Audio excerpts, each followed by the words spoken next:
Hey, so I'm Zach Arch, creator of Top the Talented Otter. I am proud to have partnered with my wife, Haley Arch, and illustrator Andrew Arcangeli, who is an absolute pleasure to work with. Tot, in short, is the story of a dyslexic otter who finds his superpower in his dyslexia, which turns out to be his outside the box thinking and storytelling abilities. I made this universe with the intent to encourage kids to think about what their superpower is and empower dyslexic children to realize that their dyslexia is not a weakness. In fact, it could be their superpower as well. And just to give them some kind of hope, confidence, and inspiration. I remember when I found out that I was dyslexic, I was really unsure of really even what that meant to me. And it took a large part of my life for me to realize that it was a strength and not a weakness. And that it set me up to actually think more creatively than most because I had to in order to learn. The characters in the book all are a huge piece of my life. They represent, my grandparents, my best friends, my wife, my sister. It means so much to me to have the book tangible and available and to be able to grow these characters. The second book is about my wife's superpower, which is her harnessing her anxiety to become a master planner and executor, which really makes a lot of sense because I wouldn't have been able to make the Top the Talented Otter universe without my wife. Just like in the second book, Tot pitches Pip this idea for this grandiose treehouse. I honestly didn't know what kind of support we would get. I just know that I really wanted to make this book available. At first, we kind of considered it a marketing expense. I don't think we were planning on making any money. With the money that came in, we actually donated it to a youth empowerment nonprofit called Starfinder. My journey was both dyslexia related, and I was also defined by my experience with soccer. The teammates that I had and the friendships that I formed are also a large part of what molded me into who I am today. So it was really meaningful to be able to donate to place that I actually got to play soccer in high school. What Tot means to us is just generally being able to empower others, both by education and by creating a community, as well as using the money made from Tot to support nonprofits that are doing really amazing work. That's our mission, and we're fulfilling our purpose. We have 2 books in the barrel, and we're really excited for book number 2, which is about Pip, aka Haley's story with anxiety, and how harnessing it became her superpower.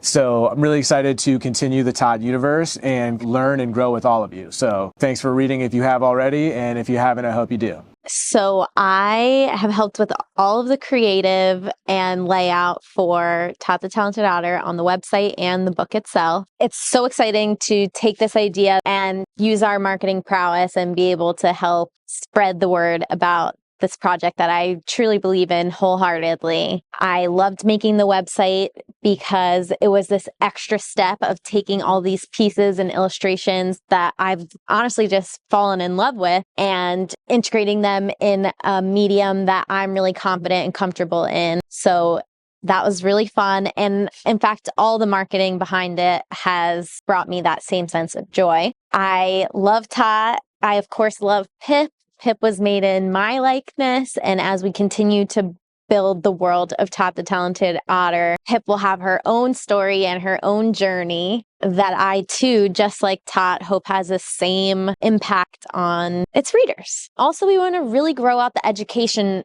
piece, right? We hope that through this world, we're able to connect with local schools and communities and share this story and these superpowers and empower children. And so we want that to come through on the website as well. As far as the community goes and the website goes, it's just, there's endless opportunity here.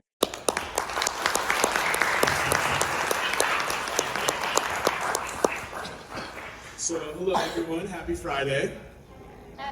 Happy Friday! Yes, it's really crazy being back here. Feels like yesterday that I was the one sitting where all of you are sitting, walking through these halls, standing on the stage even. It's like a time machine. My mind is flooded with so many amazing memories of my time here. Are you guys still playing bombardment in gym class? Best game, best game. I agree with you. So I'm so excited to be here with all of you today to talk to you a little bit about my story. I know it's the end of the day on a Friday. You're all probably super excited to get outside and start your weekend, so I'll make this short and sweet and leave some time for questions at the end, okay? Okay. So with all that said, you're probably wondering who I am. So let's get started. My name is Zach Arch, and I created Top the Talented Otter. Todd is a children's book series with a one-of-a-kind augmented reality experience that I coded. You can simply scan the QR code in the book with your smartphone or tablet to unlock interactive elements, animated characters, and hidden surprises. Watch as Todd's world comes to life before your eyes, creating an unforgettable reading experience that will spark the imagination of children and adults alike. Todd has a very special superpower that helps him see the world differently. I want you all to take a moment to think about what your superpower is, or what you want it to be as you grow up. And when I say superpower, I don't mean super strength, speed, or invisibility, although that would be sweet, right? Yeah. I mean your strengths as a person and as a student. Here's a tip if you can't think of anything. What do you feel most confident doing? What subject in school comes most naturally to you? You don't need to answer out loud, but I want you to think about that question through the course of this presentation, and maybe on Monday you can all tell one another what your superpowers are. My superpower is creativity. I use it to tell stories and help other businesses do the same. You see, Todd's story mirrors my own journey. I grew up dyslexic, and at a young age, I was pretty insecure about my learning difference. I felt scared that I wasn't able to keep up with my classmates and confused that the hurdles I was dealing with were not universal or even relatable for most of the kids around me. I look back to a time in kindergarten when I tried to remember the words to the book we were reading so that I could participate when it was my turn to read aloud. I did that so I could hide the fact that I was struggling to read at the level my classmates were, and I didn't want anyone to know. I used to skip words when I was writing and flip letters when I was reading. At the first school I went to, it felt like I was the only one who was having trouble, and that made me anxious.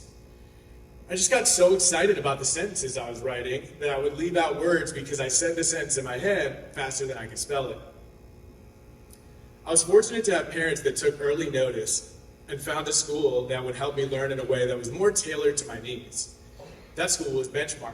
At first I was a little bit confused about why I was switching schools. I was asking my parents things like, am I different? Is something wrong with me? They reassured me that nothing was wrong with me. They told me I had dyslexia, and that Benchmark was one of the best schools in the country for kids who have it. And I can tell you that's the truth. It was here that I was taught by some incredible teachers. Dr. Gaskins, Mr. Riker, Ms. Kretz, Ms. Scott, Ms. Vicock, Ms. Sands. Yes, they all deserve a standing ovation. Ms. Ostertag, Ms. Audley, Ms. O'Donnell, Ms. Riesinger, Ms. Wonderland, Ms. Smith, Dr. Gensmer, Dr. Lemish, Mr. McCorkle, Dr. McDonald, to name a few. Every single one of them helped me and ultimately changed my life for the better. You see, these teachers and this school taught me to think outside the box. Even now, at 31 years old, wow, I find myself using the tools I learned here. When I came to Benchmark in first grade, one of the first phrases I learned stuck with me to this day. Take what you know to figure out what you don't know. I'll say that again. Take what you know to figure out what you don't know. I repeated to myself over and over again. The phrase is simple, but its impact is massive. It was my GPS, my compass, my bat signal that helped me find a way when I got lost. If I encountered a word that I didn't know how to spell or pronounce, all I had to do was step back, take a breath, and think about what I did know and apply it to figure out the things that I didn't. That tool, that way of thinking, changed my life. Do you know why? Because it made me comfortable enough to speak out when I didn't understand something. It helped me advocate for myself and for the way that I learn. You see, if we admit that we don't understand something, we're really saying we're open to learning something new. And that's actually really exciting.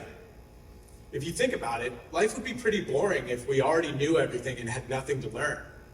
Once that clicked for me, my entire world changed. It was here at Benchmark that I realized my learning difference can actually be the key to unlocking my superpower.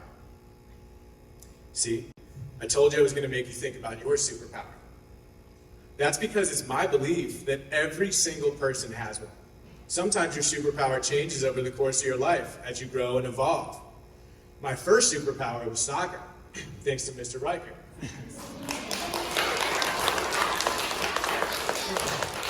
Now it's creativity and storytelling. Some people figure out their superpowers early. For others, they come a little bit later, and that's totally fine. Did you know that some of the greatest thinkers and storytellers in the history of the world have dyslexia? That dyslexia inspired their superpowers. People like Albert Einstein, Steven Spielberg, Richard Branson, John Lennon, Tom Holland, Keanu Reeves, Orlando Bloom, Salma Hayek, Jennifer Aniston, Whoopi Goldberg, Anthony Hopkins. The list goes on. It's even said that Leonardo da Vinci was dyslexic. Now, some of those names might not be familiar to you because they're from different generations, but I promise they're extremely impressive human beings. But Tom Holland, aka Spider-Man, is pretty cool, isn't he? Yeah, that's right. Even Spider-Man was dyslexic. With the help of some amazing teachers and friends, I discovered my superpower right here at Benchmark. And I know you will all find yours too. I came out of the school with the tools I needed to be successful and the confidence that I was intelligent. I see the world differently, and that can sometimes feel a little scary. But when I embraced my creativity, storytelling, and outside-the-box thinking, I was more than appreciated. I was celebrated. I knew that my learning difference could be an advantage if I flexed it correctly, and over the years I did just that. The more I was just myself, the more people appreciated my skill set. After playing soccer for Temple University, I started 3 businesses with my amazing wife. We now work on creative storytelling through marketing for businesses around the world. I've used my superpower to write 3 books, a TV show, and a magazine that is built to help other businesses grow their brands and tell their stories as well. I owe so much of that success to this school and the amazing teachers in it. I am so thankful that I got to go to school here. And I'm so proud to be dyslexic. I created this book to tell you that you should be proud too. Everybody is a genius, but if you judge a fish by its ability to climb a tree, it will live its whole life believing that it's stupid. So please, take it from me. If you embrace your uniqueness, you can find your superpower. Thank you.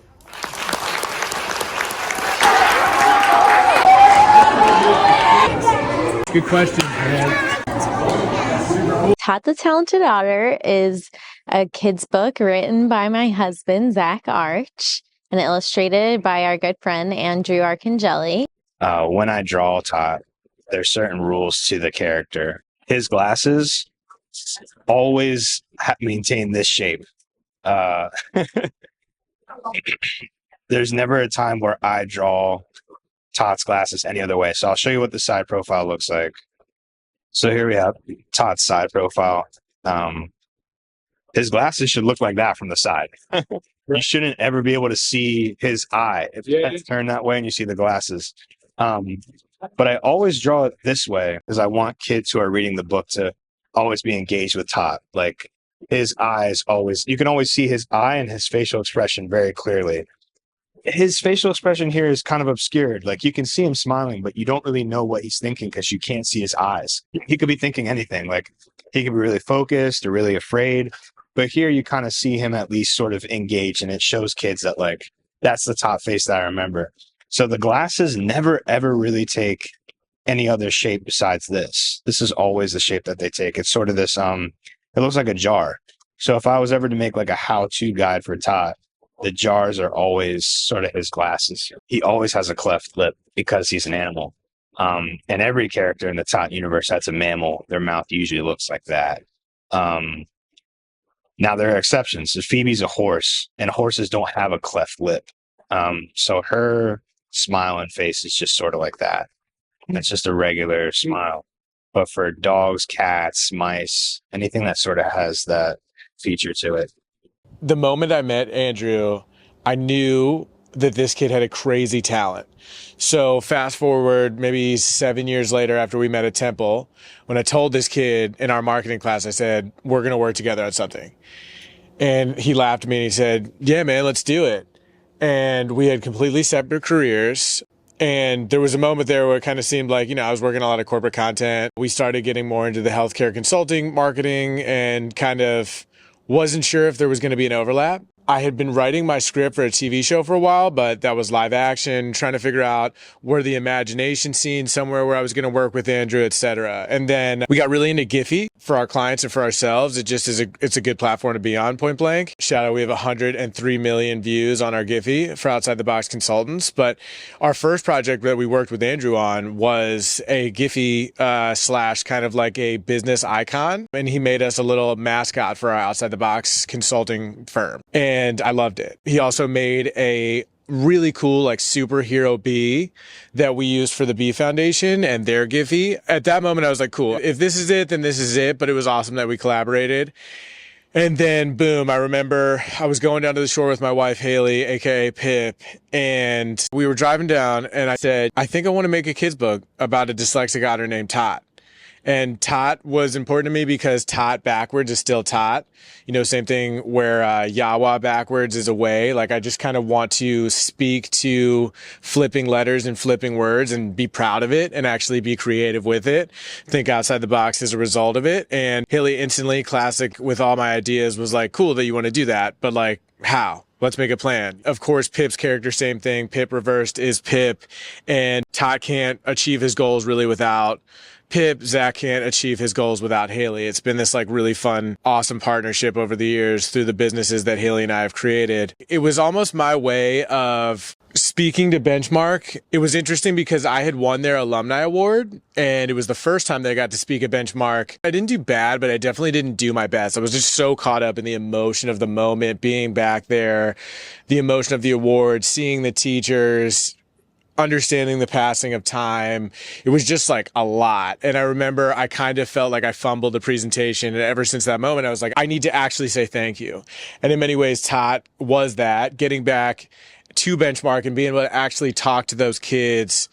I can't even really put that into words, genuinely. I mean, they were so receptive. It was the end of the day. I've sat in those seats as a child, and there was no way that I would want to have listened to a presentation. And so many of the kids told me what their superpowers were. A couple of the kids asked me if I was only dyslexic, and I was able to say, no, listen, bud, like I have ADD too, and you know, you can do it. Getting to the point where we had the book written and then being able to tell Andrew what these characters were. I called him on the phone one day. I was just like, listen, man, I think I'm about to make a kid's book. I would love for you to illustrate it. He made the time for us. And I had to send him a write-up of what animal each character was, what their name was, and a general description on their vibe and or interest so that he could almost fit the mold that I had in my brain. I was able to tell him about kind of like how important Pip was to Tot's journey and adventures, and the way that Andrew formed both Tot and Pip is just so cool. I mean, when we were talking to him about the small ins and outs and details of the hair and how you make each character, it was so cool to see how much thought he put into it because it mirrored the amount of thought that Haley and I put into it. And I was like, perfect partnership. Tot and Pip have the same hair. They have those same 3 spikes. Yep. It's just that Tots go up and Pips go to the side. No, dude, actually, I don't think you did mention that. Okay, yeah, yeah. Awesome. That's how I kind of wanted to make them like have that similarity. Visually similar, yeah. So you can so kids go like, oh, that's Tot and Pip. Ooh, and not just like these 2 like completely random characters. Yeah. But yeah, so her head design's a little more complex because Tot's eyebrows will never be interrupted by his hair. Okay. His ear will be interrupted. Like you can't see the ear here, but his hair will always remain the same. With Pip, it's different. She doesn't have glasses. So her eyes are sort of framed by her eyelashes to let children know that she's supposed to be a feminine character. Another trait of traditionally feminine characters is that they have a lot of hair, but she also has this really big sort of substantial hair that's actually like more notable and wild than Tot's. You always, when you're drawing her, you have to think pineapple. Her hair actually does interrupt her eyebrows. So you'll see like a glimpse of her eyebrow, but you won't see it as clearly as you see Tots. So what does that do? That just is supposed to emphasize the hair in her face and make her look more feminine. She has a very small nose. Most of the characters do, but I try and really make her nose small. And I try and make her eye line just like a little darker sometimes to sort of give that, not mascara look, but emphasize the eyelashes. Her outfit's way easier to draw. Because with Tot, I always have to remember, like, he has the watch on one hand and then he's got the beads on the other hand. But Pip is really easy. She just kind of has this gown And then she has the super easiest shoes of all time, which are just shiny and red because Tot is very blue.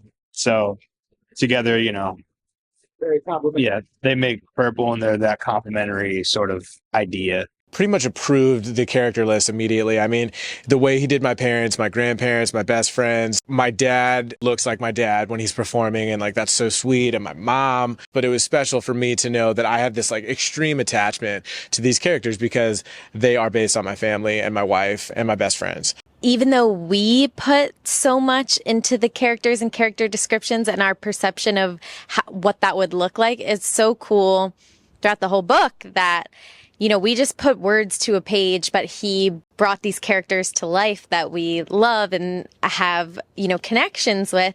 Check out the rough sketch I got from Andrew for my kids' book, Tot the Talented Otter. This is Tot, basically me. This is Pip, Haley, my wife.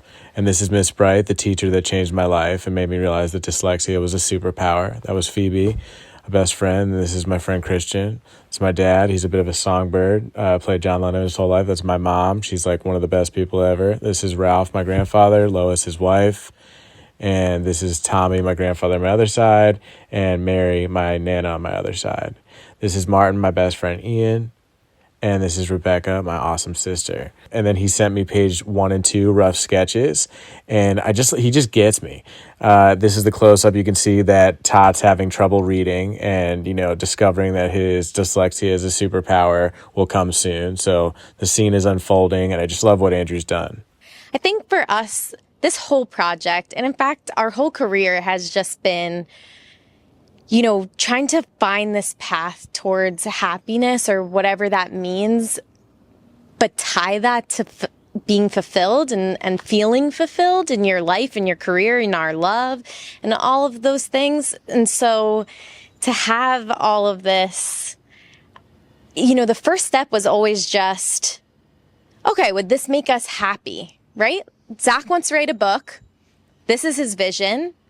He thinks it would be cool because that's something he would have wanted as a kid. Let's lead with that. Okay, yeah, let's do it. What does that look like? How do we make it happen?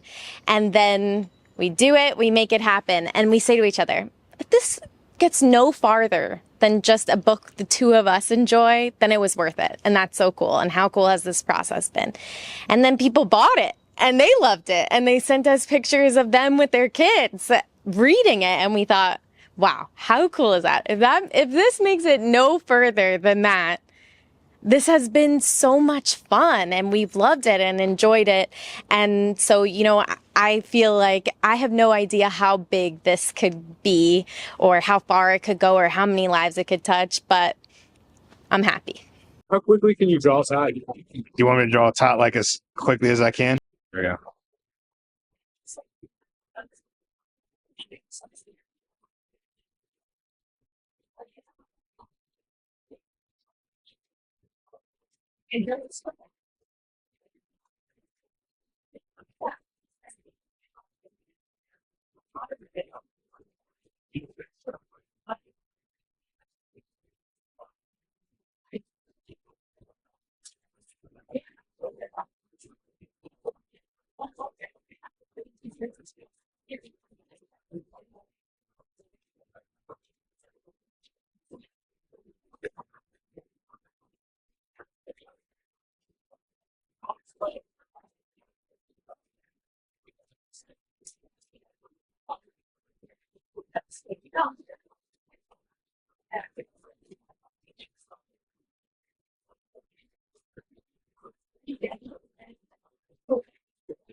Wow.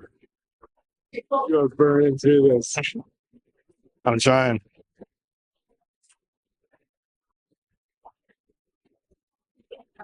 Man, even the details on the shoes.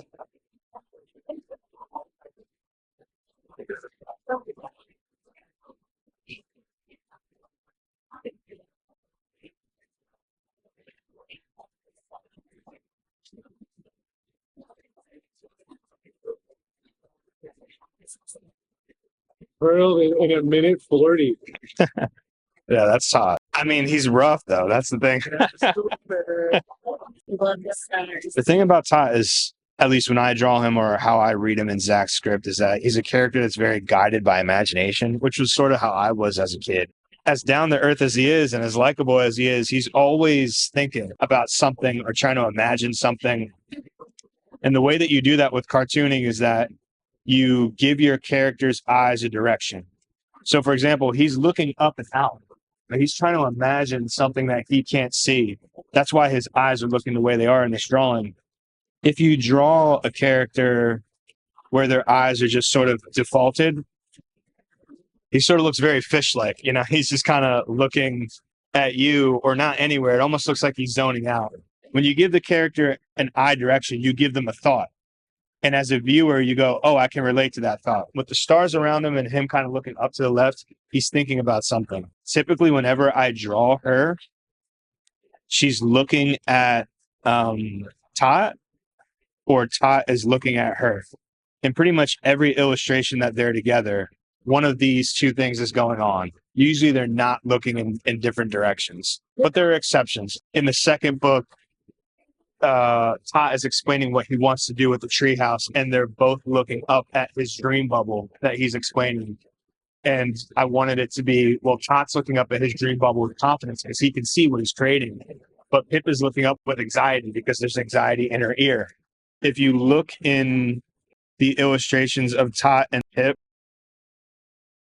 whenever Pip is by herself, I never add blush to her face. She just has flat color here and just these little cheek lines that I add to every single character. But every single time these two characters are together, I add blush to their face.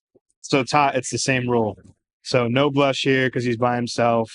There's blush here because he's next to Pip. I always wanted that to be sort of like a thing because when you go back and read these and you really think about the story and universe as a whole, there should always be little details that people catch subliminally where they go, oh, well, the person who made this put a lot of thought into it. And yeah, even in the story where he's just imagining Pip, he's blushing.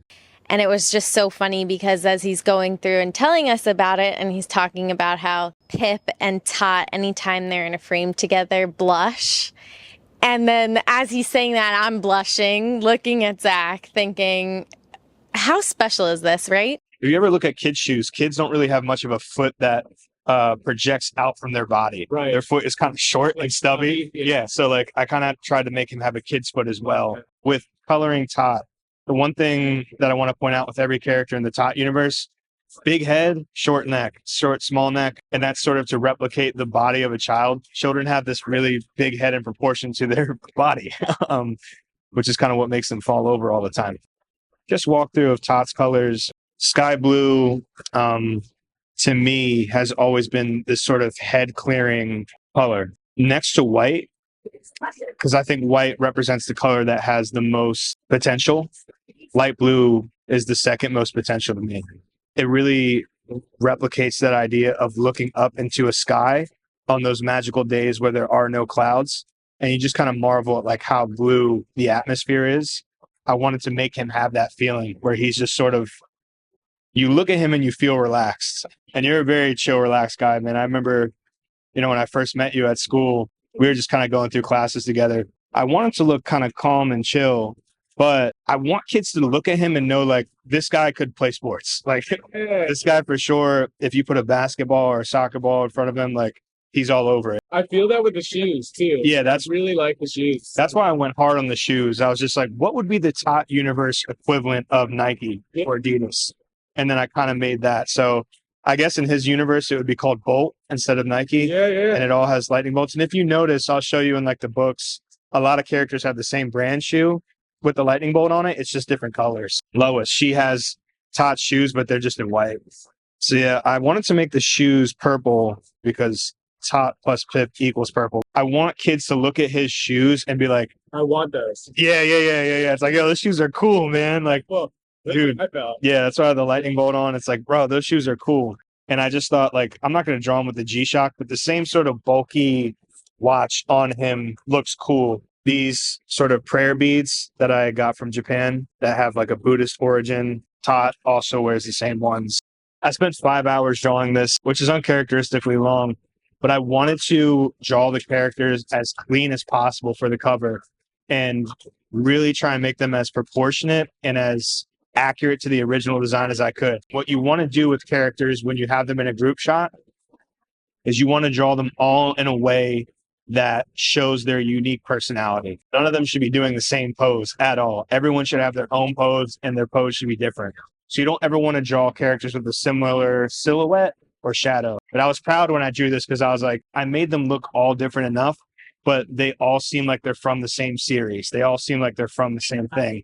And so I was like, this is a pretty tight crew. And I immediately like imagined sort of like a movie, like this would be a great movie poster. Well, you said something to me, man, when we were on a call one time. You were like, I love consistency, or I love when things like have sort of uniformity. So I was like, every series in the Tot universe should have all the characters from that book in the back, the biggest one in the back doing this, or some version of like, yeah.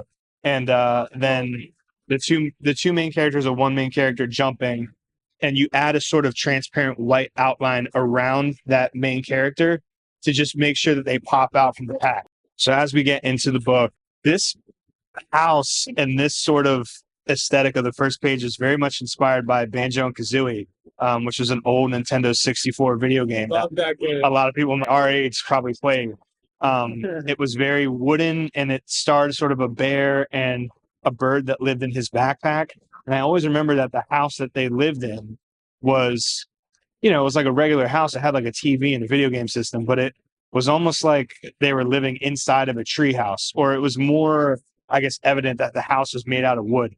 So I kind of wanted that back there, the sort of Banjo-Kazooie style house. And I drew this fish, and I was just like, you know what? Every single time we're by the river, this fish should be there. You really see the fish's face in Pip's book. And then we get to the classroom scene. We're sort of front lit, and I wanted the shadows to sort of perceive that these characters are closer to the camera, but also to kind of create this fear and unease. Like Tot's face is uncharacteristically shadowed here, and that's because he's experiencing the most negative emotion I think he experiences in the whole series. Yeah. In contrast, I wanted to make the other two characters very confident about their ability to understand good morning on the board. Right. Pip to the point where she's even raising her hand. But Tot is lost, and this sort of loss gives him this universal sad expression is like the eyebrow going up in this way. So this is sort of Tot's big revelation, where he realizes that he has the attention of an adult, but an adult that's like willing to help him, which is probably something that you experienced in your life. 100%. An adult that's just like, hey, I want to help you do well, and is showing him special attention.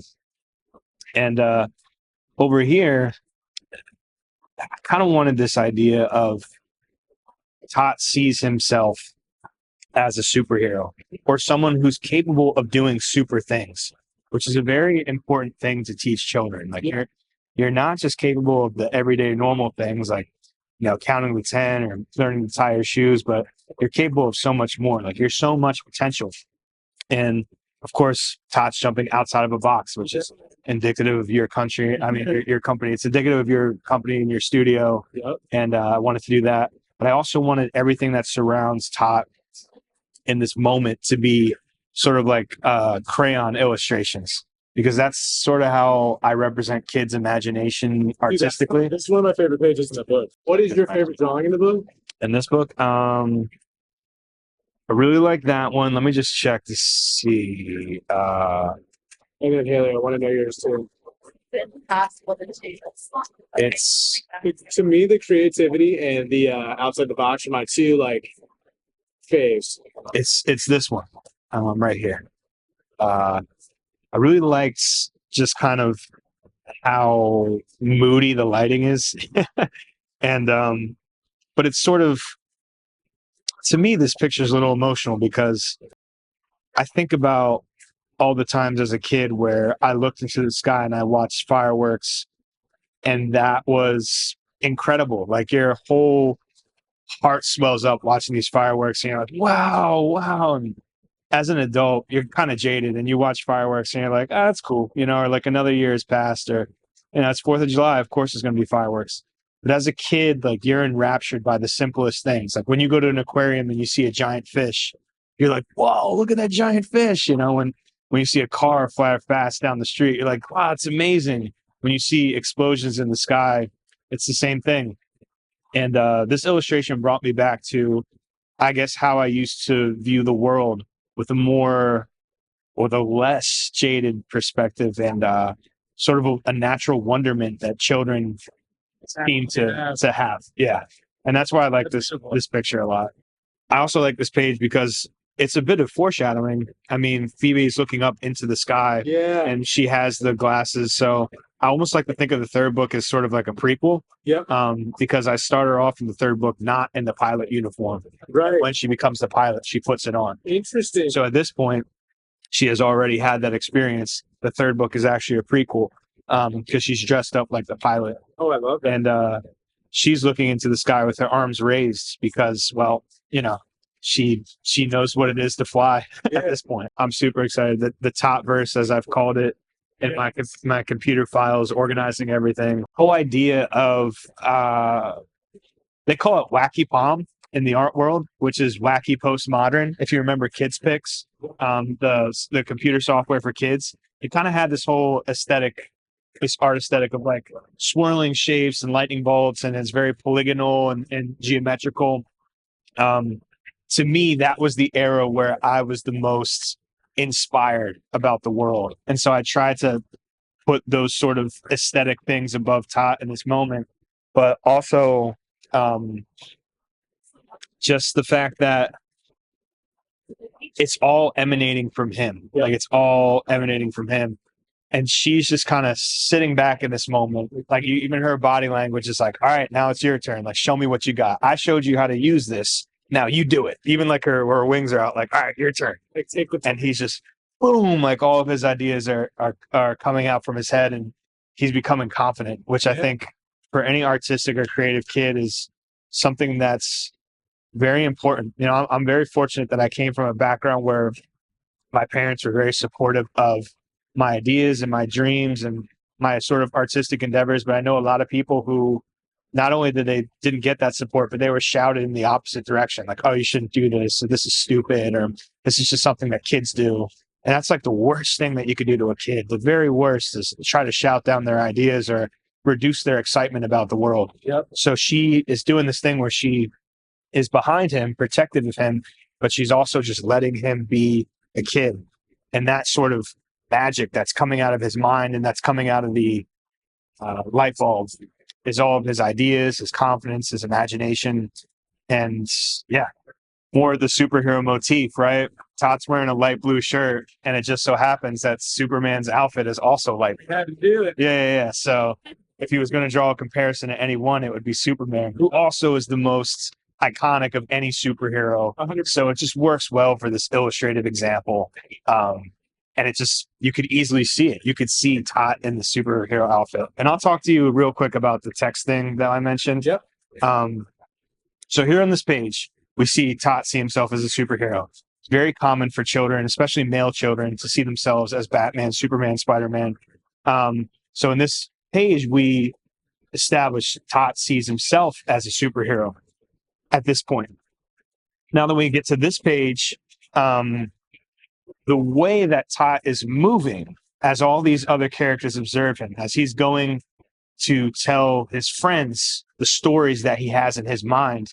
If you notice, the pose that he's striking is very superhero. He has his chin up, his chest is all the way out. He's extending his body, which is showing confidence. His body language is showing like, hey, I'm taking up a lot of space. And in his mind, he's walking like a superhero would walk, just throwing like his fists in front of him. His eyes are shut, his chin is out. So in his mind, because his eyes are closed, he's thinking about how he perceives himself. What he sees is essentially a superhero walking. He's no longer Tot walking. He's Superman walking. Yeah. And everyone around him recognizes that new confidence. And they're all looking at him like, oh, man, oh, I see Tot. What are you going to tell us today, Tot? Yo, what kind of story you got for us? And he's like, hey, man, watch me strut my super stuff. I'm about to show you guys my superpower. I hope that every kid gets to feel that at some point in their life. This is the first page of the Phoebe book, and a lot of the color style sort of comes from Rebecca Sugar's work on Steven Universe. There's a lot of sunsets and sunrises in that show, and just try to get some of that color in there. Like you can even see like the water is like really light pink. the further away it is from the mountain, and the closer that the water is to the mountain, the darker it is. It's got this big shadow and these blue glimmers of light and this pink glimmer of light. So just try to make it look as bright as possible so that when Phoebe's running, she really stands out. This page is pretty quick to work on. Whenever you have environmental elements that don't have faces or bodies, you can just kind of draw them any way you want.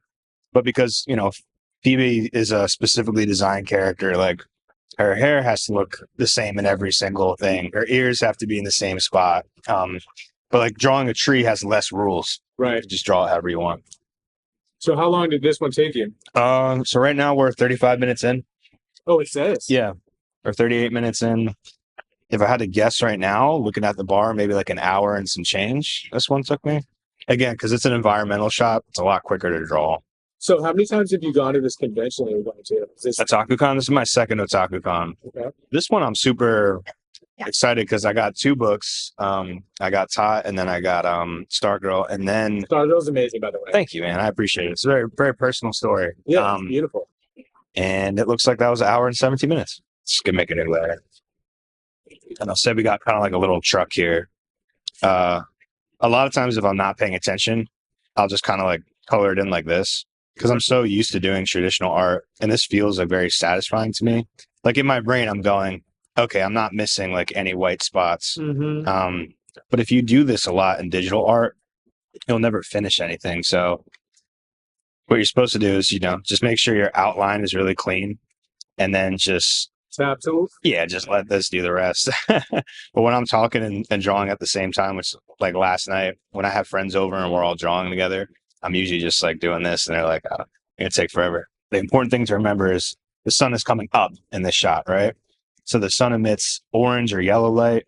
So you're gonna make the bottom of the gradient orange and then the top darker, because there's a darker part of the sky that the sun isn't in yet. So it's like dark up here and then bright up here. So when it comes to gradients, you just have to remember where your light source is coming from. Our light source is coming from the bottom and going up to the top. I'll just recreate the sunset. Get like a big airbrush tool, and then make the size like pretty big. Kind of go across like that. Now you have like your dark layer of like where the light source is absent. This middle layer is where the light source is about to creep in, and this bottom layer is as strong light source as you can make it without making it look ridiculous. Nice. So here it's kind of like, all right, it's layered. It just doesn't look natural. Right. If you want to like really dive into some more details, which I typically don't do with Tot, I try to keep it like cartoony. Yep. You could add like little highlights. So that's like sun rays, the sky, the darkness of night. And now it's kind of almost looks like a cake or like a candy. And then what's great about Photoshop and most digital illustration tools is you can go to this magic wand, you can hit Gaussian blur, and then just allow the computer to blur it together. So that's like a smooth gradient, It's so funny. I have always called it Gaussian. It probably is Gaussian. No, it's probably Gaussian, dude. It's so funny. We'll figure it out today. So yeah, I like the way that this looks. One thing that obviously this that I'm obsessed with about your art is your ability to take simple things and make them look so perfect. Yeah, that's what cartooning is. So any sort of cartooning book or resource will tell you that like you shouldn't spend a lot of time on the characters. You make them look as simple as possible. You make the backgrounds look more complex because there's something eye-catching about a very oversimplified and minimalistic character walking through a complex and realistic background. It draws your attention to it. Does it mean a lot to you, the idea of someone redrawing your characters, like learning from you in that way? I'd be humbled. I think that's really cool. I always hope that when a kid sees a character, they get excited. Like that's a big thing. Like my niece, she just got a copy of Tot. I saw that. And I hope that when I visit her again, and my buddy goes, "Hey, like this is Uncle Drew. Like he drew this book," that she'll talk to me about Tot and say things about that character. Yeah. So I always hope that like the characters I draw stick in the minds of whoever's reading it. Yep. But is it important for me for them to try and draw them? Only if they want to. My niece really loves to draw, so I'm sure she'll try her hand at drawing Tot. Yeah. Do you teach her sometimes? She's too young. I kind of just let her like play with the iPad. Yeah. But she's learning. She's getting there.